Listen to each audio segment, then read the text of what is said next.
Hello friends, आज हम discuss करने जा रहे हैं इकोनॉमिक्स टर्म 2 का सैम्पल पेपर फॉर क्लास 2। तो आप लोगों को स्टूडेंट्स पता है कि 40 मार्क्स का पेपर आना है और 2 आवर्स का पेपर है and total 13 questions will be there. और आपको पता है कि 2 मार्क्स के 5 क्वेश्चंस, 3 मार्क्स के भी 5 क्वेश्चंस आएंगे और 5 मार्क्स के 3 questions will be there and there is a word limit also. आपको 2 मार्क्स में आप एक्सपेक्टेड हो to write 30 to 50 words and for 3 mark question you are expected to write 50 to 80 words and for 5 mark question you are expected to write 80 to 120 words. तो आप लोग क्या करोगे बेटा, जो आपको आंसर शीट मिलती है आप देखिए सबकी अलग अलग राइटिंग है, एक लाइन में कितने वर्ड्स आ रहे हैं।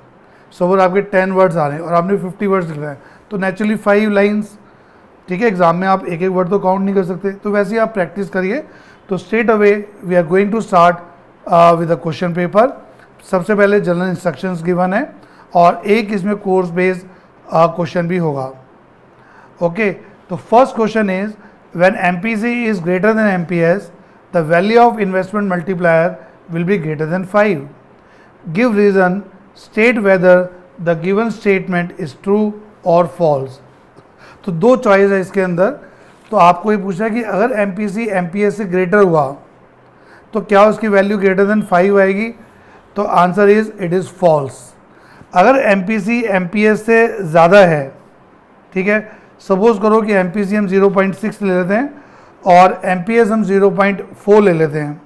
ओके, तो जब हम k is equal to 1 by MPS करेंगे तो it will be k is equal to 1 by MPS to 1 upon 0.4 and it will be 2.5। तो ये आंसर आएगा हमारा 2.5 जो कि 5 से छोटा है, ना कि 5 से बड़ा। तो I hope first answer to first question is clear कि अगर एमपीसी एमपीएस से कम है या ज़्यादा है, सॉरी क्वेश्चन में एमपीसी ज़्यादा है एमपीएस से, तो अगर एमपीसी मोर होगा एमपीएस से तो 5 से ज़्यादा ग्रेटर आंसर नहीं आएगा मल्टीप्लायर का। नाउ जो और चॉइस है, the value of MPS can never be negative. तो इसका आप आंसर सोचिए क्या होगा? आंसर इज ट्रू, क्योंकि एमपीएस कभी भी नेगेटिव नहीं होगा। एक बार को हम एमपीसी 0 मान भी लें, अगर एमपीसी 0 है तो एमपीएस 1 हो गया।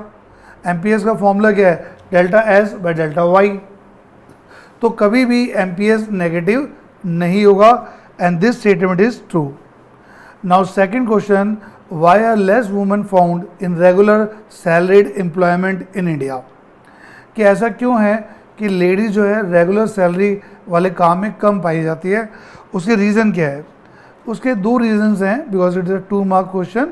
एक रीज़न हम बोलेंगे क्योंकि हर जॉब में स्किल चाहिए होता है, हाई लेवल ऑफ लिटरेसी चाहिए, जो कि हमारे इंडिया में लेडीज़ के अंदर कम अवेलेबल है। ऐसा नहीं कि अवेलेबल नहीं है, बट उतनी ज़्यादा अवेलेबल नहीं है, तो इसलिए वो कैजुअल जॉब्स में ज़्यादा होते हैं। दूसरा क्या है, लेडीज़ के अंदर एक प्रॉब्लम रहती है, लैक ऑफ मोबिलिटी।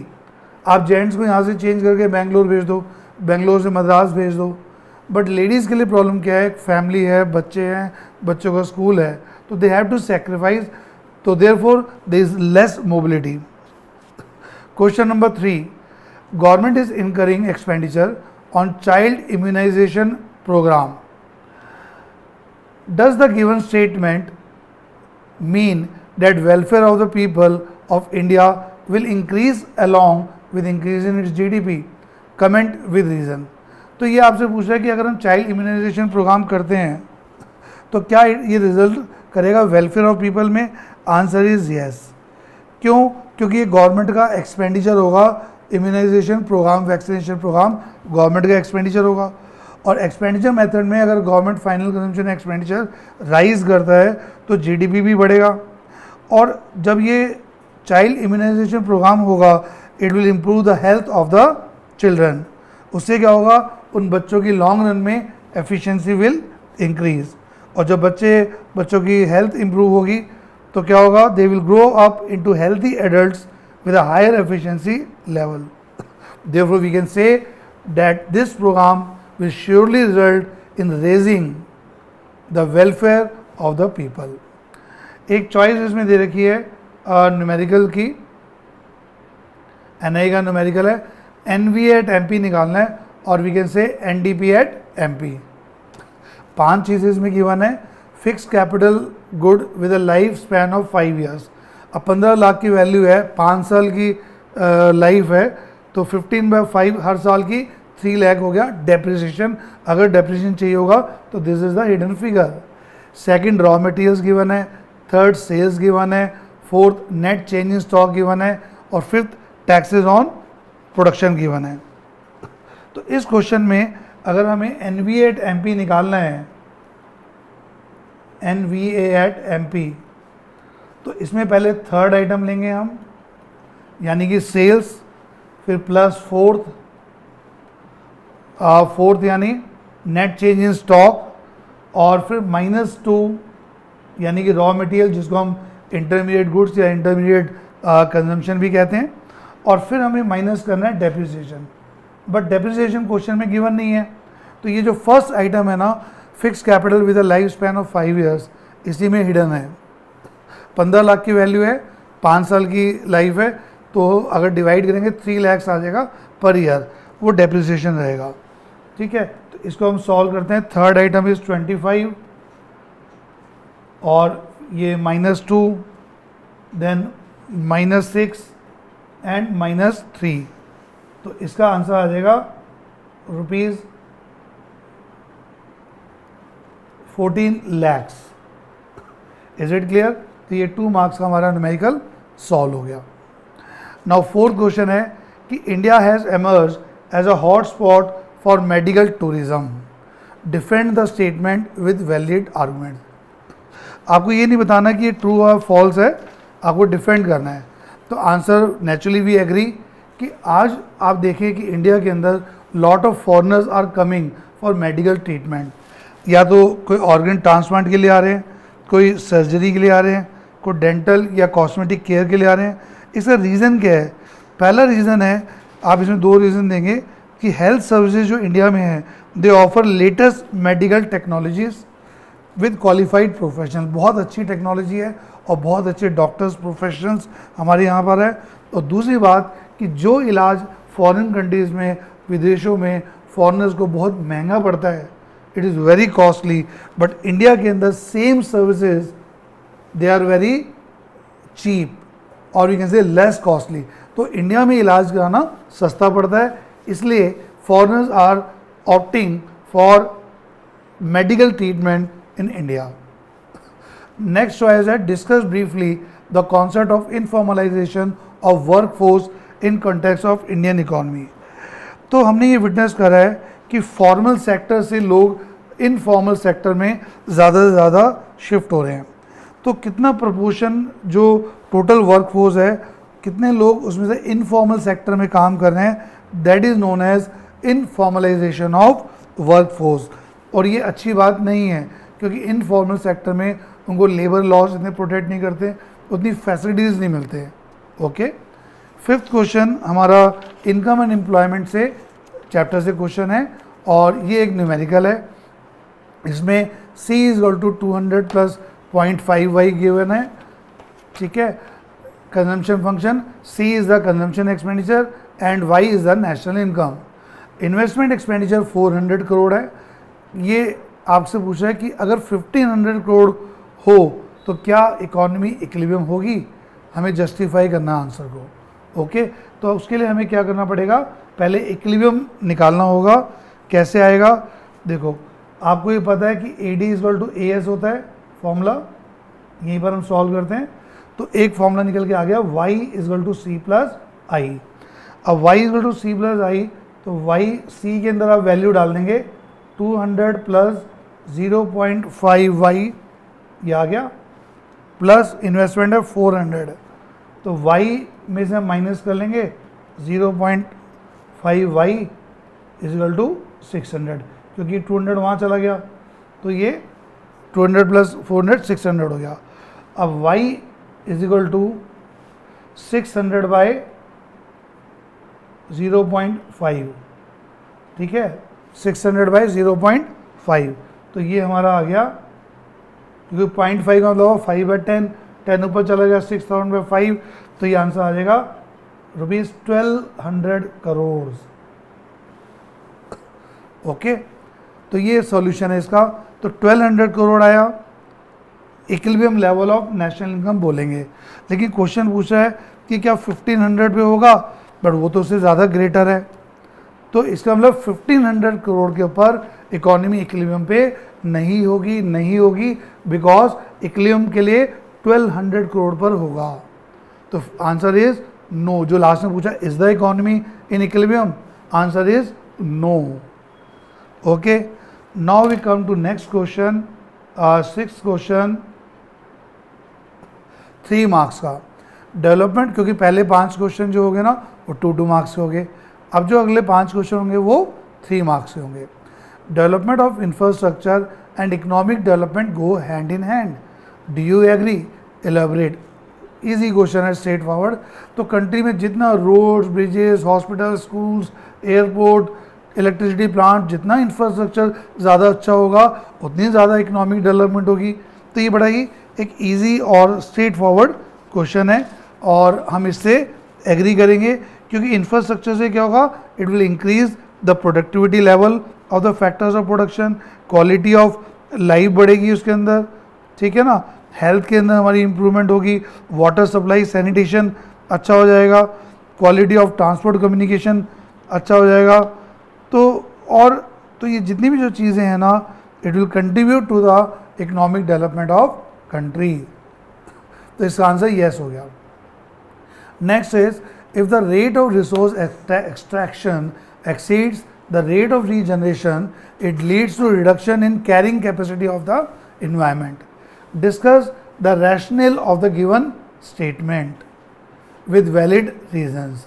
तो आप देखिए कि हर एक चीज़ का एक, जैसे हमारे इन्वायरमेंट का एक रिसोर्स जनरेशन कैपेसिटी है और एक हम रिसोर्स एक्सट्रैक्ट कर रहे हैं उसमें से, ठीक है। फॉर एग्जांपल आपकी 5 घंटे पढ़ने की कैपेसिटी है लेकिन आप 10 घंटे पढ़ रहे हैं, तो क्या होगा, कोलैप्स हो जाएगा, एक क्राइसिस आ जाएगी। जो भी आपकी कैपेसिटी है आप उससे ज़्यादा कर रहे हैं। आपकी 5 किलोमीटर वॉक की कैपेसिटी है, आप 25 किलोमीटर चल रहे हैं, ओके। तो ऐसे इन्वायरमेंट की भी एक कैपेसिटी है रीजनरेशन की। तो अगर रिसोर्स एक्सट्रैक्शन ज़्यादा हो गया, ठीक है, तो उससे क्या होगा, इसको हमें देखना है। तो कह रहे हैं कि इन्वायरमेंट जो है एक परफॉर्म करता है कि भी उसकी डिमांड कितनी है और सप्लाई कितनी है। अगर डिसइक्विलिब्रियम हो गया और इन्वायरमेंट उसको दोबारा रीजनरेट नहीं कर पाया तो it will lead to environmental crisis. इसलिए हमें इन्वायरमेंट का कैरिंग कैपेसिटी देखना चाहिए, ठीक है, और कोशिश करना है कि जो रिसोर्स एक्सट्रैक्शन है वो कम होगा। पहले एसेस करना है हमें कैरिंग कैपेसिटी को और फिर उस हिसाब से प्लान करना है कि रिसोर्स एक्सट्रैक्शन ज़्यादा ना हो। अगर ज़्यादा हो गया कैरिंग कैपेसिटी से, it will lead to environmental crisis. इसी में आपने 1-2 लाइनें और जोड़नी है। Then we come to 7th question. 7th question में आपको टेबल गिवन है annual growth of GDP percentage terms में 1980 और 2015 में। तो आप कंट्री 3 है, इंडिया, चाइना, पाकिस्तान, और 1980 टू 1990 गिवन है 5.7, 10.3 एंड 6.3 रिस्पेक्टिवली। और 2011-15 में इंडिया का पहले 6.7, चाइना 7.9 एंड पाकिस्तान 4.0। अब क्वेश्चन ये पूछा है कि आप रीजंस बताइए, ए पार्ट में 2 reasons, drastic decline of GDP at 4% in Pakistan during 2011-15।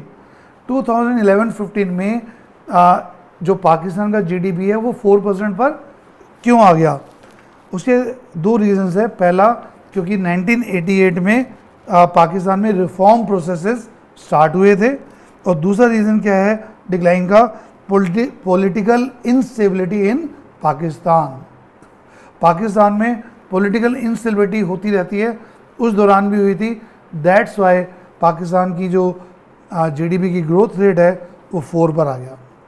और बी पार्ट पूछा है, why was India at the bottom during 1980 to 1990। उसका रीज़न है पब्लिक सेक्टर एंटरप्राइजेस का अनसेटिस्फैक्ट्री परफॉर्मेंस और गवर्नमेंट के जो रूल्स रेगुलेशन है, excessive rule regulation, and they prevented the growth. और हमने सेल्फ रिलायंस के नाम पे क्या करा, Indian producers were protected against foreign production. तो ये इनवर्ड ओरिएंटेड पॉलिसीज थी, इनकी वजह से इंडिया 80-90 में बॉटम पे थी। देखो कई बार टेबल वाले क्वेश्चन आते हैं ना तो बच्चे घबरा जाते हैं कि यार बड़ा टफ हो गया। नहीं, आंसर उसी टेबल में है। आप बिलीव मी कि मैं कहूँगा कि वो क्वेश्चन सबसे ज़्यादा इजी होंगे जहाँ टेबल आएगा, क्योंकि आंसर का हिंट उसी टेबल के अंदर गिवन है। इसके बाद ये पैराग्राफ गिवन है, तो आई वांट कि आप इसको जल्दी से मन पढ़ लें, साथ साथ आप रीड कर लें। और इसके बाद हम क्वेश्चंस देखते हैं। इसके नीचे 8 और 9 जो क्वेश्चन है ये केस बेस्ड क्वेश्चन है, इंटरमीडिएट गुड्स के ऊपर है, तो आप जल्दी से इसको पढ़ लीजिए।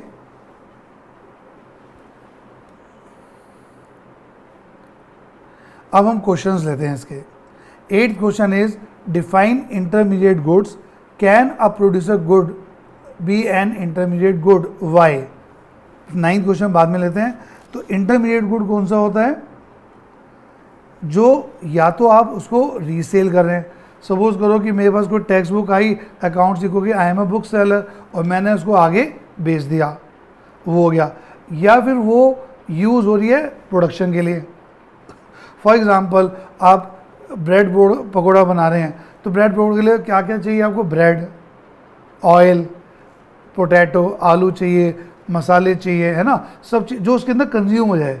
या सपोज करो शर्ट बनाने के लिए क्लोथ, थ्रेड, नीडल, बटन जो उसमें समा जाए, तो वो हो जाएगा आपका इंटरमीडिएट गुड।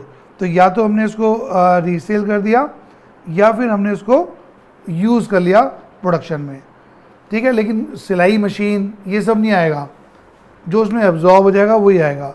कह रहे कि क्या प्रोड्यूसर गुड इंटरमीडिएट गुड हो सकता है, आंसर इज यस। जो प्रोड्यूसर गुड्स एक बारी में ही यूज़ हो जाते हैं and they lose their identity, ठीक है, दे लूज देयर आइडेंटिटी, एक बारी में यूज़ हो गए for making the final good, तो हाँ उसको फिर हम बोलेंगे कि प्रोड्यूसर गुड भी इंटरमीडिएट गुड बन सकता है। इसके बाद 9th क्वेश्चन में 3 चीज़ें दे रखी हैं और आपको कमेंट करना है क्या वो कैपिटल गुड है या वो कंज्यूमर गुड है। तो देखिए, कार यूज बाय टैक्सी, तो कार जो टैक्सी के लिए है वो सर्विसेज प्रोड्यूस कर रही है, इनकम जनरेट कर रही है, इसलिए वो कैपिटल गुड है। तो ए हो गया कैपिटल गुड। रेफ्रिजरेटर इन अ होटल, होटल में रेफ्रिजरेटर है तो सर्विसेज प्रोवाइड करने के लिए है, ठीक है, प्रोडक्शन के लिए, तो ये भी कैपिटल गुड हो गया। और उसके बाद अगर हम घर में एयर कंडीशनर यूज़ कर रहे हैं अपने लिए, तो ये कंज्यूमर गुड है because it is use for satisfaction of wants by a house 10th question, क्योंकि आपका टाइम बड़ा प्रेशियस है, आपके एग्ज़ाम है, तो मैं कम टाइम में हिंट्स देकर इसको पेपर को ख़त्म करता हूँ। और अगर आपने इस आज के पेपर को कमेंट चैनल में आके अप्रिशिएट करा इस एफर्ट को, तो I will provide you more and more papers before the final board exam. 10th question क्या है, briefly discuss the similarities in the development strategies followed by India, Pakistan and China. यानी India, Pakistan, China भी हम 3 ही countries ले रहे हैं। इसमें जो इन्होंने डेवलपमेंट स्ट्रेटजीज फॉलो करी है ना, तो उसके अंदर क्या सिमिलरिटीज़ हैं, ये क्वेश्चन आप नंबर 10 पूछ रहा है। तो सिमिलरिटीज़ क्या है कि all 3 Nations started the developmental path at the same time. इन्होंने जो डेवलपमेंट स्टार्ट करी ना, सबने ज़्यादातर सेम टाइम पर स्टार्ट की, ओके। और जो ये तीनों कंट्रीज़ ने जो अपना प्लानिंग, जो 5 ईयर प्लान्स बनाने स्टार्ट करे डेवलपमेंट स्ट्रेटजीज़ के, वो सिमिलर वेज में स्टार्ट करे।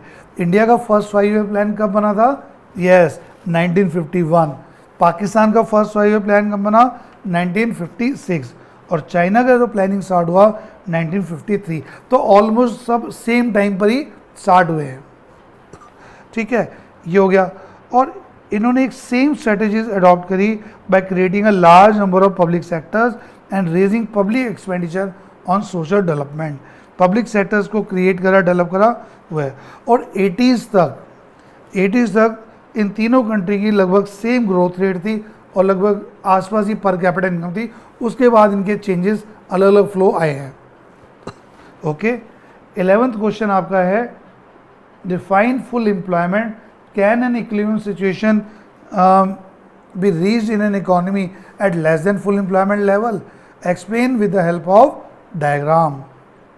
Full employment है when all the resources are employed, जितनी लेबर फोर्स है, जो भी करंट वेजेस पर है, जो एबल बॉडीड पर्सन है, सब काम पे लग जाएं, तो उसको बोलते हैं फुल एम्प्लॉयमेंट।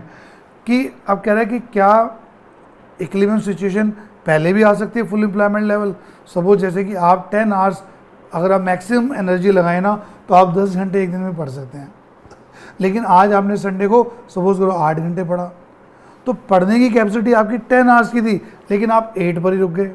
आपकी 10 किलोमीटर वॉकिंग की कैपेसिटी है, बट आप 8 किलोमीटर के बट आप 6 किलोमीटर पर रुके। तो जो आपका, और हमें सबको एक मलाल रहता है कि जो मेरी फुल कैपेसिटी है ना, मैं उस पर काम नहीं कर रहा, उससे कम पर हूँ, तो उसको हम डेफिशिएंट डिमांड और डिफ्लेशनरी गैप भी कहते हैं। तो डायग्राम की हेल्प से कह रहा है ये, तो मैं आपको एक जल्दी से डायग्राम बता देता हूँ। एडी पर आ गया, एएस कह लो या फिर नेशनल इनकम कह लो, ठीक है। और ये आपका आ गया एग्रीगेट सप्लाई, और ये आपका आ गया एग्रीगेट डिमांड। तो ये आपका इक्विलिब्रियम आ गया ई, और ये आ गई इक्विलिब्रियम लेवल नेशनल का। अब क्योंकि ये कह रहा है कि कम डिमांड होगी इसके अंदर, तो ये एक कर्व आ गया आपका एडी डैश, और इसका इक्विलिब्रियम आ गया यहाँ पर E1।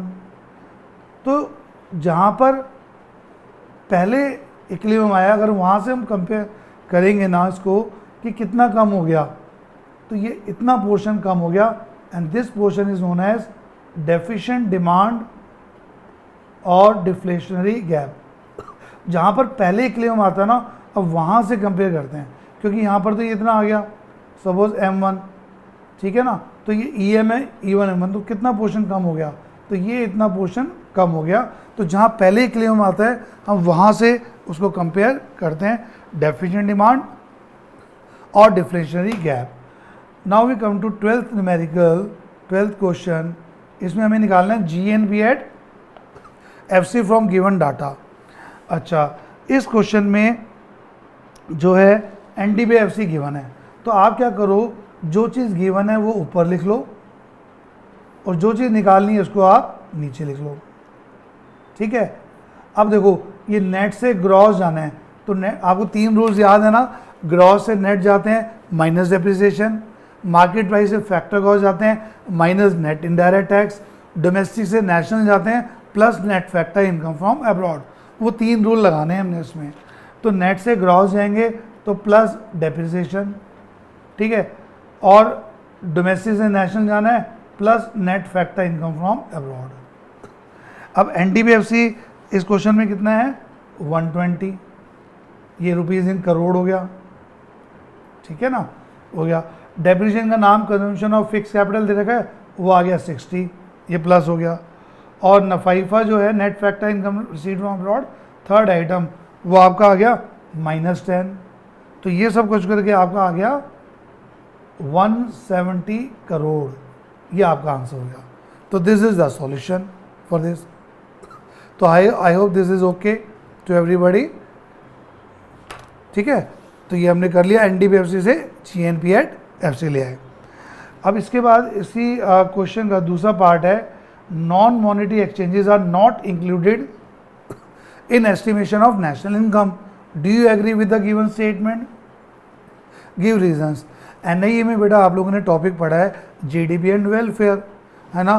देखो, हम ये मानते हैं कि जितनी ज़्यादा इनकम होगी ना, उतना ज़्यादा वेलफेयर बढ़ेगा, but there are some exceptions, there are some cases जहाँ पर ऐसा होगा कि भाई इनकम बढ़ रही है, but it is not leading to, not resulting in increase in welfare, ठीक है। काफ़ी सारे पॉइंट्स हैं, उसमें से एक पॉइंट ये है, ठीक है। तो मैं अभी सारे पॉइंट्स अभी नहीं बता के, आपको सिर्फ बी पार्ट का जो आंसर है, what you mean by non monetary exchange.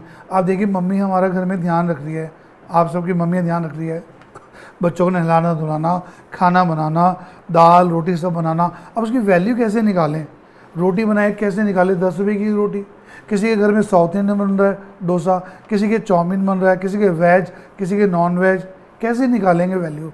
तो प्रैक्टिकल डिफ़िकल्टी है non availability of data, data ही नहीं है हमारे पास, तो क्या करें, आप सपोज घर में पेंटिंग कर रहे हैं, आप गार्डनिंग कर रही है, पौधों में पानी डाल रहे हैं, क्या करेंगे, पानी डाल के बोलेंगे पापा मुझे 100 रुपये दो, मैंने पानी डाला है? नो। तो इसको हम पैसे में नहीं कन्वर्ट कर सकते।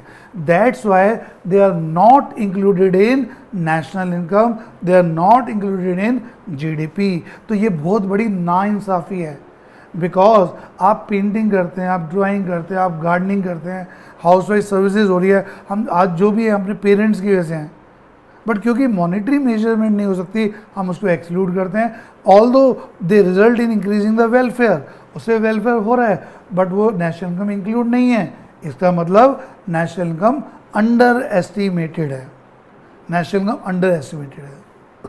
ओके, और इसमें देखो और भी दे रखा है, तो इंटरनल चॉइस है, तो paper will be very easy. E for economics, E for easy, ठीक है, बहुत इजी पेपर आएगा, इतनी सारी चॉइसेस है। और पहली बार ऐसा हो रहा है कि बेटा बोर्ड के पेपर के लिए आपको इतने कम चैप्टर्स पढ़ने पड़ रहे हैं, 2 मैक्रो में और 4 इंडियन इको में, तो बड़ा कम सिलेबस है और पेपर इजी आएगा, don't worry. Explain the mix income of self employed with the help of suitable example. Suppose मैं कोचिंग इंस्टीट्यूट खोलता हूँ, जगह भी मेरी है, पढ़ा भी मैं रहा हूँ, लेबर भी मेरी है, वाइट बोर्ड ब्लैक बोर्ड भी मेरा है, स्मार्ट बोर्ड कैपिटल भी मेरा है, और एंटरप्रेन्योर भी मैं हूँ। तो suppose I am earning 1 lakh profit, I am a self employed person. ऐसे डॉक्टर हो गया, ऐसे फार्मर हो गया, गांव में टोकरियाँ बनाने, कठपुतली, छोटे मोटे काम, सेल्फ एम्प्लॉयड जो अपना काम कर रहे हैं, ठीक है। तो हमारी जो भी इनकम है ना, सपोज मैं अगर 1 लाख अर्न कर रहा हूँ, उसी 1 लाख के अंदर इम्प्यूटेड रेंट भी है मेरे इंस्टीट्यूट का, मेरे पढ़ाने की वेजेस इम्प्यूटेड वो भी है, मेरे कैपिटल का इम्प्यूटेड इंटरेस्ट भी है और प्रॉफिट भी है, सब कुछ उसके अंदर है। तो वो एक खिचड़ी हो गई, इसलिए हम कहते हैं mix income of self employed. अगर हम बाहर वाले को रेंट पे करते, बाहर वाले को वेजेस पे करते, तो अकाउंट्स में हम अलग से एंट्री बनाते हैं। बट जब हम सेल्फ एम्प्लॉयड है, सारे फैक्टर्स ऑफ प्रोडक्शन हमारे खुद के ही हैं, own account factors of production अपने हैं, तो सारी इनकम उसके अंदर ही मिक्सचर है। और जो बी पार्ट है एक न्यूमेरिकल छोटा सा NV8FC हमें निकालना है। तो इसके अंदर क्या होगा, देखो क्या क्या दे रखा है, durable use producer goods with a life span of 10 years. तो 10 साल की लाइफ है और 10 लाख वैल्यू है, तो हर साल 1-1 लाख कम हो रहा है ना, यही तो डेप्रिसिएशन है। सिंगल यूज प्रोड्यूसर गुड, यानी यही इंटरमीडिएट बन जाएगा, एक बार यूज़ करा और ख़त्म। फाइनल गुड बनाने के लिए हम प्रोड्यूसर गुड यूज़ कर रहे हैं। थर्ड हो गया हमारा सेल्स। फोर्थ है unsold output produce during the year, जिसको हम स्टॉक भी कह सकते हैं, चेंजिंग स्टॉक कहते हैं ना। तो ये स्टॉक बच गया लास्ट का, क्लोजिंग स्टॉक, आपने माल बेच दिया और जो बच गया वो अनसोल्ड आउटपुट हो गया, है ना। फिर टैक्सेस ऑन प्रोडक्शन, जो हमने टैक्स लगाए। अब क्वेश्चन में देखो मांग क्या रहा है, क्वेश्चन में मांग रहा है NV8FC, ठीक है। क्वेश्चन नंबर आपका 12 में NV8FC ये मांग रहे हैं। तो NV8FC के लिए हम क्या करेंगे, देखिए NV8FC इज इक्वल टू, पहले हम थर्ड आइटम +4 -2 एंड -5 और माइनस डेप्रिसिएशन। थर्ड आइटम यानी सेल्स, फोर्थ अपना स्टॉक हो गया, उसको ऐड कर दिया। फिर सेकंड सिंगल यूज, ये इंटरमीडिएट कंजम्पशन हो गया, तो GD/MP आ गया। और डेप्रिसिएशन जो माइनस करेंगे वो 1 आ गया, है ना, क्योंकि 10 लाख की वैल्यू और 10 ईयर्स उसकी लाइफ है, तो 1 लाख आ गया। और फिर हम टैक्सेस माइनस करेंगे तो MP से FC आ जाएगा। तो ये अगर हम वैल्यूज़ डालें तो 20 +2 -5 -1 -1, तो ये अपना आंसर आ गया ₹15 लाख। 15 लाख हमारा आंसर आ गया। तो जो जगह बची थी मैंने वहीं पर सॉल्व कर दिया, 15 लाख इसका आंसर आ गया। अब आप लास्ट क्वेश्चन पे हम चलते हैं। 13th क्वेश्चन, एक टेबल गिवन है, इसके अंदर आपको study the following table showing distribution by work force distribution by workforce by industry 2011-12 and analyze the trend of the workforce on the basis of industry and residence। तो ये दे रखा है 2011-12 का। 3 category, primary sector, secondary, tertiary. आपको पता है primary sector में सारा nature based activity, agriculture, forestry, fishing, है ना। सेकेंडरी सारा मैन्युफैक्चरिंग, कुछ चीज़ों को लेके आपने कन्वर्ट कर दिया इनटू फिनिश गुड्स, मैन्युफैक्चरिंग आ गया। और टर्शरी में सारा सर्विसेज, ट्रांसपोर्ट, बैंकिंग, ट्रांसपोर्ट, है ना, हो गया कम्युनिकेशन, ये सारा हमारा टीचिंग भी सब एजुकेशन सर्विसेज में आ गया। अब ये रूरल और अर्बन देने का प्लेस ऑफ रेजिडेंस। तो इसके ऊपर अब आपको कमेंट करना है डिस्ट्रीब्यूशन ऑफ वर्कफोर्स के ऊपर। तो पहली चीज़ आप बताएंगे, पहली चीज़ रूरल के अंदर प्राइमरी सेक्टर जो है मेन सोर्स ऑफ एम्प्लॉयमेंट है। 64% अप्रॉक्सीमेट पॉपुलेशन डिपेंड कर रही है एग्रीकल्चर में फॉर देयर लाइवलीहुड। 64% काम कर रहे हैं, बताइए। और 20% of rural workers are employed in secondary and industrial. तो 20% उसमें कर रहे हैं आपका सेकेंडरी इंडस्ट्रियल में, और टर्शरी में जो काम कर रहे हैं 16%। तो रूरल के अंदर, तो रूरल में हमें क्या समझ में आया कि major population is dependent on agriculture. लेकिन अगर हम अर्बन लोगों पे देखें ना, तो अर्बन में जो सर्विस सेक्टर पे ज़्यादा डिपेंड है, 58% लोग सर्विस सेक्टर में कर रहे हैं, सेकेंडरी में 35%, और एग्रीकल्चर एक मेजर सोर्स नहीं है अर्बन एरियाज़ में एम्प्लॉयमेंट का, सिर्फ 7% के आसपास कर रहे हैं। क्यों? क्योंकि शहरों में आप दिल्ली रहते हैं, बॉम्बे रहते हैं, जो भी बड़ी बड़ी सिटीज़ हैं, वहाँ खेत है ही कहाँ, खेती हो ही नहीं सकती। बहुत कम पोर्शन है शहरों के अंदर जहाँ खेती हो सकती है। तो ओनली 6.7% आर वर्किंग देयर। तो ये हमारा बेटा पहला सैम्पल पेपर ख़त्म हो गया, क्योंकि आपका टाइम प्रेशियस है। तो हाफ एन आवर में मैंने आपको ये पूरा पेपर डिस्कस कर लिया। आप इसको प्रैक्टिस करिए, एक बार लिख के भी देखिए, ठीक है। जो क्वेश्चन नहीं आता उसका आंसर आप ढूंढ के बुक से आप करिए।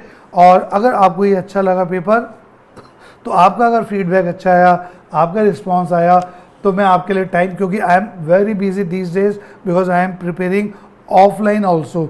मैं ऑफलाइन वाले स्टूडेंट्स को भी सर्व कर रहा हूँ, ठीक है, यहाँ दिल्ली के अंदर। तो मेरे को टाइम बड़ा कम है, बट हाँ, इफ़ यू वांट कि आपको 1-2 पेपर और अच्छे पेपर चाहिए, तो I will spare some time. मैं टाइम निकालूंगा, चाहे सुबह रात, एक्स्ट्रा टाइम निकाल के मैं आपके लिए फिर दोबारा I will get back to you with another paper. बस आप याद रखना, 2 मार्क्स के 5 क्वेश्चन आने हैं, 3 मार्क्स के भी 5 क्वेश्चन आने हैं, और 5 मार्क के 3 क्वेश्चन। और 5 मार्क के जो 3 क्वेश्चंस भी हैं ना, अगर आप वो देखोगे, उसमें कुछ तो न्यूमेरिकली हो गए। देखो ना आप, इसमें जो 12th क्वेश्चन है, 11, 12, आप देखिए न्यूमेरिकली आ गया, और फिर एक टेबल आ गया। तो हमें बहुत बड़े बड़े आंसर्स याद करने की जरूरत नहीं है। कई बच्चे इतने बड़े बड़े नोट्स इंडियन इको के पढ़ रहे हैं, दैट इज़ नॉट रिक्वायर्ड, ठीक है। 2 मार्क्स और 3 मार्क के क्वेश्चन मिला के 10 क्वेश्चन तो वही हो गए। जो एक्स्ट्रा 3 क्वेश्चन बचे, उसमें भी टेबल आ जाएगा, उसके अंदर न्यूमेरिकल आ जाएगा। तो प्लीज़ आप टैक्टफुली पढ़िए, ऐसे नहीं आग बन के पढ़ते आ रहे हैं। और सैम्पल पेपर एक हमारा गाइडलाइन है, सीबीएसई का जो सैम्पल पेपर है वो भी आप ज़रूर करिए, जो सीबीएसई ने इशू करा है। क्योंकि बेटा whenever we play a match, अगर कोई टीम मैच खेलने आती है साउथ अफ्रीका, तो उसको अंडरस्टैंड करना पड़ेगा वहाँ की पिच कैसी है, वहाँ का बाउंस कैसा है, वहाँ की स्पीड कैसी है, वहाँ का इन्वायरमेंट कैसा है, वहाँ का क्लाइमेट कैसा है। And if you adopt to that climate, if you adopt to that culture, आप उसको अडॉप्ट कर लेंगे उस पिच के साथ, तो naturally India will win the match. जैसे आजकल आईपीएल के मैच चल रहे हैं, कौन सी टीमें टॉप 4 में पहुंची है, जिसने अपने आप को एडजस्ट कर लिया एज पर पिच, जिसने एडजस्ट कर लिया as per speed, as per bounce, और जो दूसरा प्लेयर बॉलिंग कर रहा है उसके हिसाब से अपने आप को एडजस्ट कर लिया। तो हमें भी 12th स्टूडेंट्स को क्या करना है, कोरोना की वजह से टर्म 1 टर्म 2 का पेपर हो गया, ठीक है। तो हमें एडजस्ट करना है कि 13 क्वेश्चंस के हिसाब से, क्योंकि 6 chapter we have to study. तो आप 1-2 पेपर लिख के भी प्रैक्टिस करिए, ओके। तो we will get back to next paper in next video. और प्लीज़ आप कमेंट सेक्शन में आप कमेंट करिए आपको कैसा लगा अकाउंट्स गुरु चैनल पर। और कोई भी डाउट्स हो, you can send, you can have my number. My phone number is 987-141-7484. You can note down again 9871417484. My name is Yogesh Vijay. I am teacher of economics and business studies, and also I am author of Together with Economics and Together with Business Studies. If you have any doubts, anything to ask, you can just message me. Although I am getting thousands of messages per day, but I will try to answer all of them. Okay, thank you very much. Best of luck for your board exam and paper will be very easy और आप सबके बहुत अच्छे number आएंगे, ये मेरी तरफ से गारंटी है. ओके, तो कॉन्फिडेंस के साथ अच्छी राइटिंग लिखनी है, अच्छा करना है, टाइमिंग का आपको ध्यान रखना है, पेपर छूटना नहीं चाहिए. ठीक है, तो all the best for board exam. Thank you.